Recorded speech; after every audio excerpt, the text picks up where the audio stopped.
Dolph Lundgren? Yeah, except this guy had wealth and authority, but he had no wife. Now, it didn't say why.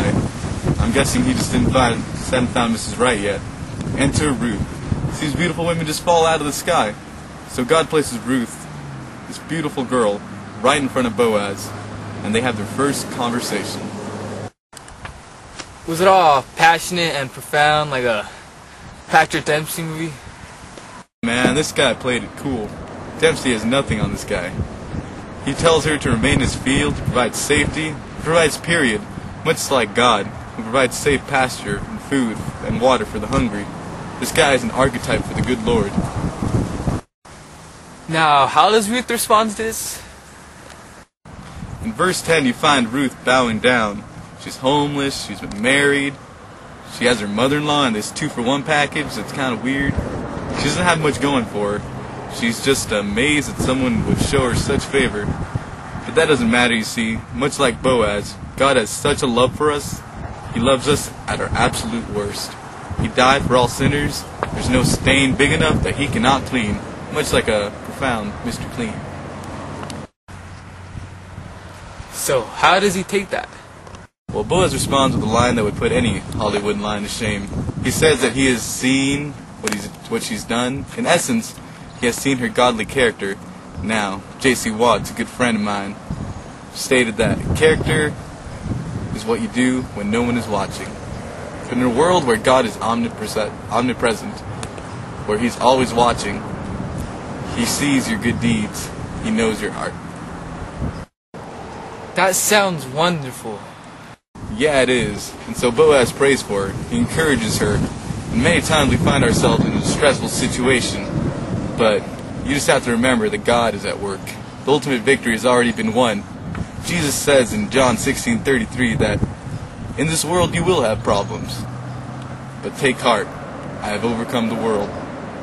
Now, in the beginning of the chapter, Ruth was in need of food, but she was looking to only get leftover grain. But by verse 13, she has found so much more. She has a place to work. She has food, a place to get food and water. And as you will see, God has much more in store for Ruth than even she can imagine. So, you want to see my lucky shovel? No thanks. Oh.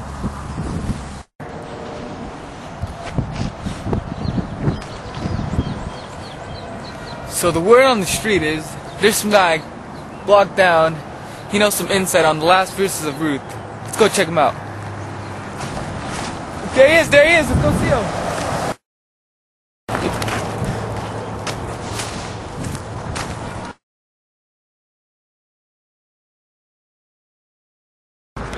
So I heard you have some words about the last few verses of the book of Ruth. Yeah.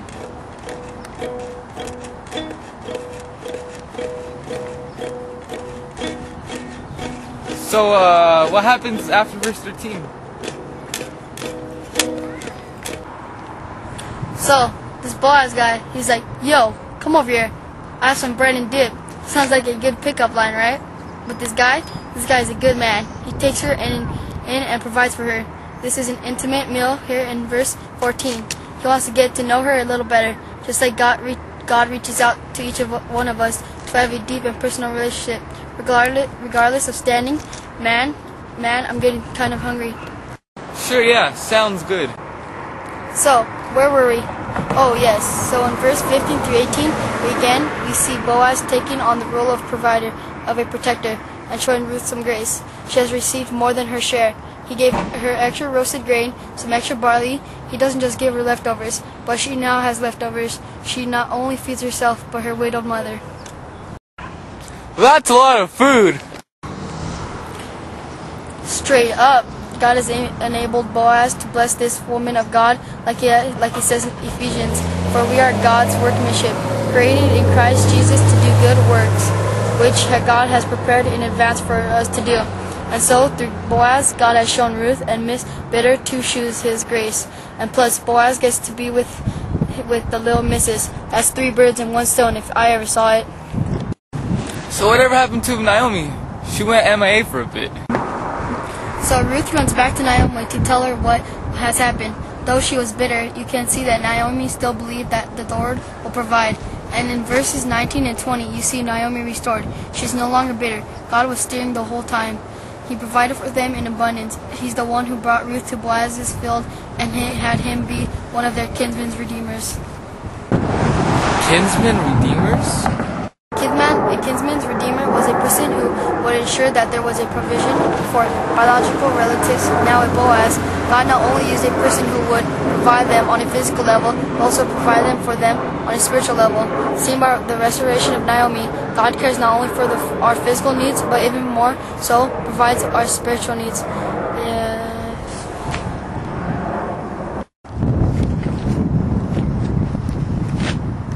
Hello? Mr. Scribbles? Mr. Scribbles!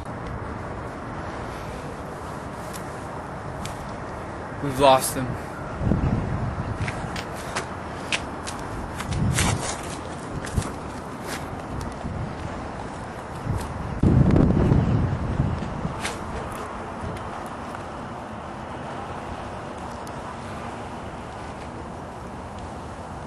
One, two.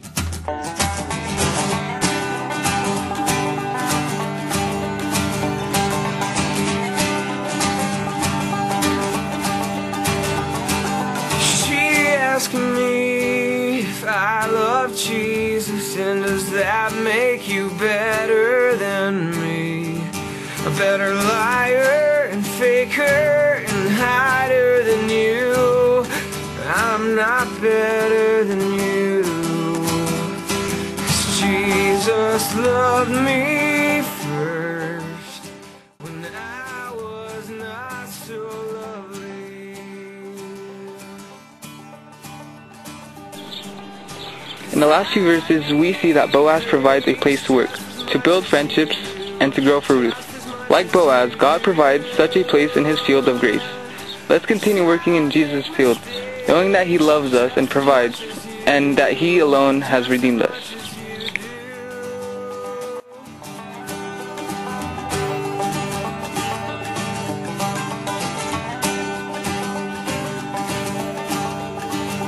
I'm so poor when it comes to consistency, but so rich when it comes to grace. Would you trade this life for anything I can see? The answer's on your face. But we're in this together now, and I know we'll make it out. And we're in this together now, and I know we'll make it out.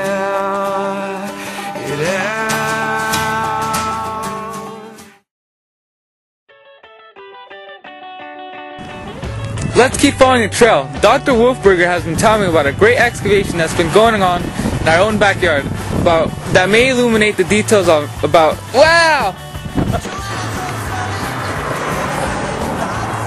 So this Boaz guy, he looks like Socioeconomic. Socioeconomic. Socioeconomic. No, yo. Yeah. Socio. Are you recording this? Why would you do that? Socioeconomic? Better? Yes. But you have to say it in the sense, these women are at the bottom of the socioeconomic ladder. Economic. Socioeconomic. These women are at the bottom of the socioeconomic ladder. Perfect. Good? Do you know the Preciously. God is all knowing. Preciously. Preciously.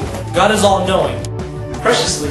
God is all knowing. He's established gleaning with the Israelites. That is. In what is that word again? Whoa. Hold on. I've had a lot of bosses out there, and you're ad-libbing. Whoa. Hold on. I've always had a lot of bosses. Whoa. Hold on. I've had a lot of bosses. None of them ever seem that kind. I've always tried to hide behind my desk and see. When they walk by, I work 20 times faster than I actually am. This seems like a good boss.